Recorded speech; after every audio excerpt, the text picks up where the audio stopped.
In today's video, I'm going to teach you how to add a measure value to a tooltip in Tableau. This is a handy skill to enhance your data visualizations by giving viewers more information effortlessly. So, let's dive into the steps. Firstly, you'll need to open the Tableau public app if you haven't already. Make sure you're signed in or have your working session ready to go.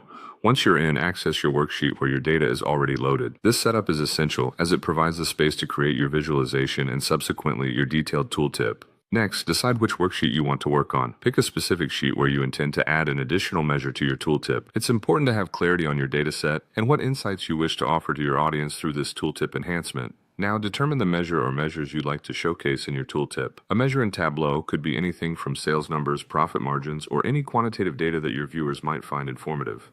Once you've identified the measure, head over to the data pane on the left side of your Tableau window. You'll want to drag the measure of choice onto the tooltip shelf within the marks card. This step directly links your data to the tooltip so it can be displayed interactively on the visualizations you create. After linking the measure, the next step is to customize your tooltip. Click on the tooltip button within the marks card. This opens the tooltip editor. This feature allows you to modify the text that appears when you hover over data points, ensuring it provides the most relevant and useful information to your audience. In the tooltip editor, you'll see an insert drop-down menu. This is where you can add specific fields to your tooltip, making it even more detailed. Whether you want to display additional measures or fields from your dataset, this is the place to customize that detail. Beyond simply adding data, you'll want the tooltip to be an aesthetic part of your visualization. Use the options within the tooltip editor to customize text formatting. This includes font, size, style, and color. Ensure your text is easy to read and consistent with the overall look and feel of your workbook. Finally, once you're satisfied with your edits, hover over your visualization's data points to preview the changes. Your tooltip should now display with the newly added measure reflecting the updates in real time. And there you have it. With these steps, you've effectively added a measure value to a tooltip in Tableau. This technique enhances the interactivity and informativeness of your visualizations, providing users with deeper insights into the data. Thanks for watching, and I hope you found this tutorial helpful.